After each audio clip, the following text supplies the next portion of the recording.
Il y a même un terme pour les designers, on les appelle les bozozoku. Ouais.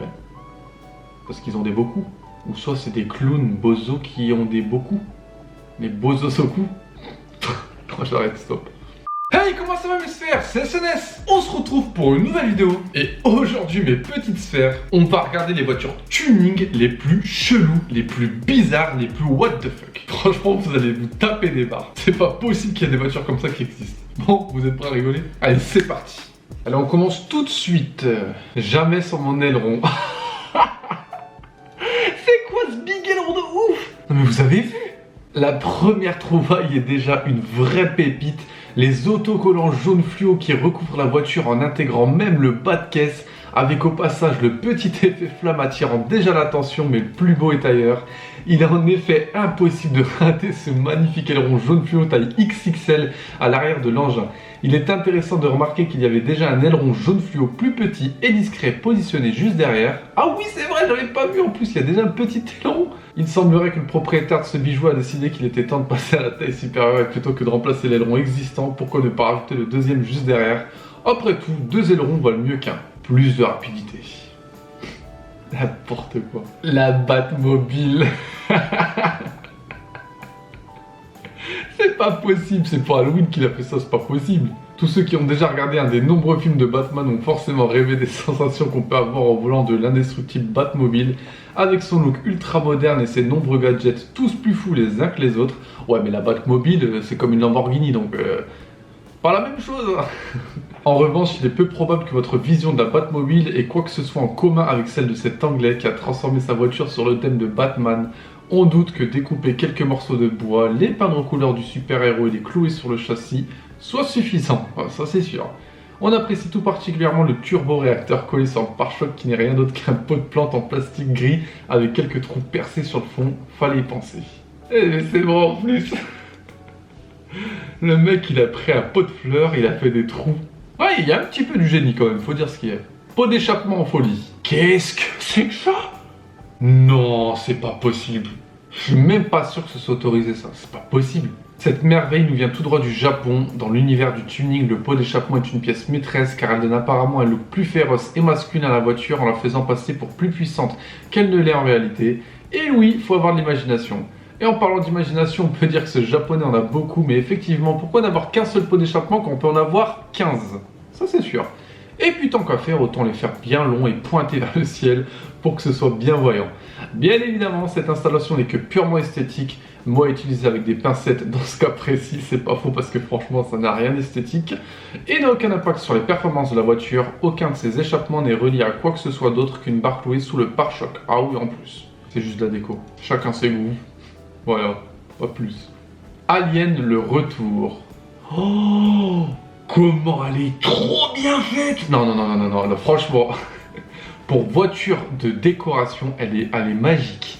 Elle est magique, elle est trop bien faite. C'est un truc de ouf. Je conduirais pas avec, mais elle est trop bien faite. Sauf si tu me la donnes.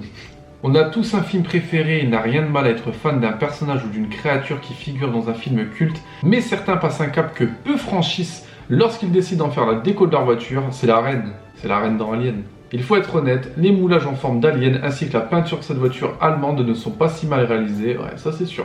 En tout cas, avec ce que l'on peut trouver dans le monde du tuning, on peut dire que le propriétaire a fait des efforts sur la finition, c'est pas faux. En revanche, je sais ce que ça veut dire... Je recommence. Je sais ce que ça veut dire finition, ceux qui ont compris. En revanche, on se demande bien qui peut avoir envie de rouler dans une voiture qui ressemble à un alien.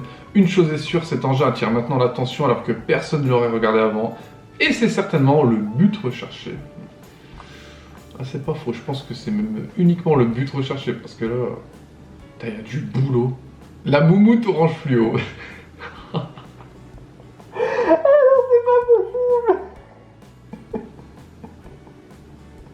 C'est quoi ça? C'est quoi ça? Non, c'est pas possible. Dirais le truc il est fait en barbe à papa. Putain, je te raconte pas les poils que tu ramasses après avec. Quand les gens pensent au tuning, les premières images qui leur viennent en tête concernent l'extérieur de la voiture. Un aileron à l'arrière, des pots d'échappement, peinture flash ou autocollant sur la carrosserie, extension du bas de caisse, ce genre de choses. Mais le tuning, ça se passe aussi à l'intérieur du véhicule, ça c'est vrai. En tout cas, ce n'est pas le propriétaire de cette voiture qui dira le contraire. Cet intérieur type fourrure de couleur orange fluo est plutôt original, c'est le moins qu'on puisse dire. Le tuning est carton.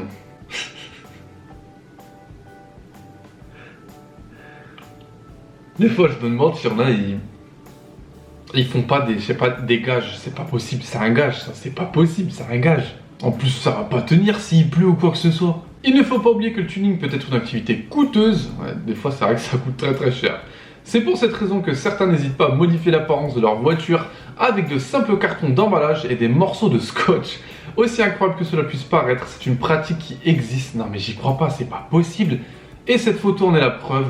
On a déjà du mal à comprendre en quoi un tuning carton scotch peut améliorer l'apparence d'une voiture, mais on peut aussi douter de la longévité d'une telle installation. Bah, il suffit qu'il pleut, puis plus rien.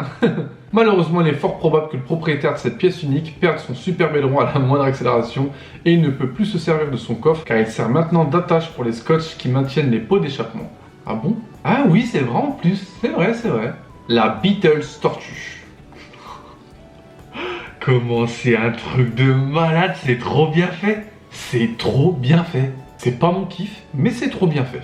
Alors là, on passe du tuning carton scotch à du tuning de très haut niveau avec cette fabuleuse Beatles transformée en tortue avec une précision et une qualité de finition qu'on ne peut qu'admirer. Et ça, c'est bien vrai. On aura du mal à devoir la conduire tous les jours et les créneaux doivent être particulièrement difficiles. Mais il faut avouer que le créateur de cette pièce unique est vraiment doué. C'est d'autant plus amusant que la forme de la Beatles est parfaite pour représenter la carapace d'une tortue. C'est vrai en plus. Le tuning, c'est aussi ça, des réalisations ingénieuses de qualité qui laissent parler l'imagination de leur créateur. Et dans ce cas précis, nous pensons que c'est une réussite. C'est une œuvre d'art le truc limite. Les turboréacteurs. Oh, c'est quoi ça?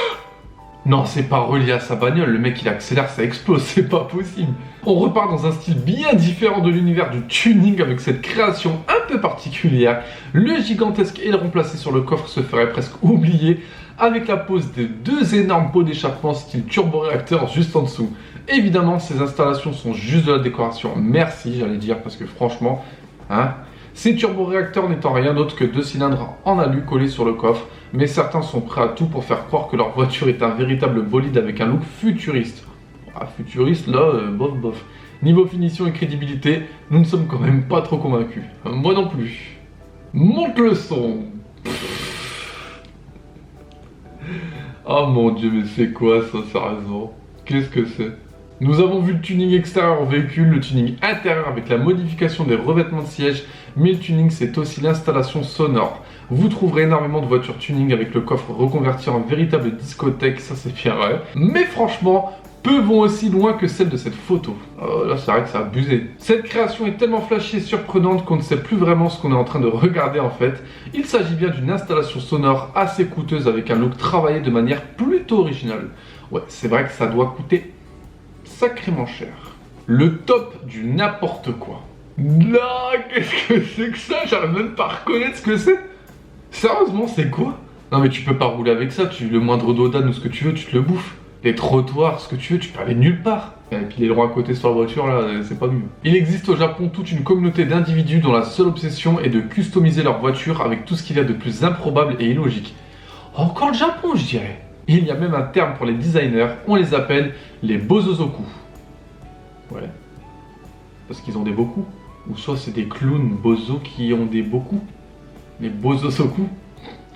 Non, j'arrête, stop. Modifications excentriques et exubérantes, ailerons intersidéraux et gadgets incompréhensibles, rien n'est trop loufoque pour ces bozozoku qui ont une imagination débordante. Vous pouvez voir sur cette photo une de leurs créations avec un bas de caisse prêt à exploser au moindre dodane. Ils le disent. Mais surtout ces énormes pots d'échappement qui sortent carrément du capot avant de la voiture et passent au-dessus du pare-brise. Ah, c'est des pots d'échappement. Oh là là là. Ce qui n'a évidemment aucun sens s'il est vraiment nécessaire de le préciser. Non, il n'est pas nécessaire de le préciser. Et donc voilà mes sphères, cette vidéo est terminée. Franchement, ça a été vraiment du n'importe quoi. Il y a des voitures, c'était... Tu te demandes comment le mec il a eu l'idée de faire ça, notamment la voiture en carton. C'est pas possible de penser à ça. Et le mec il a fait quoi, une voiture SDF? En tout cas, dites-moi sur les réseaux sociaux quelle était votre voiture préférée ou qui vous a fait le plus rire, parce que là c'est plus... je pense que c'est la voiture qui vous a fait le plus rire quand même. Et puis moi je vous dis à la prochaine pour de nouvelles. Allez, ciao tout le monde.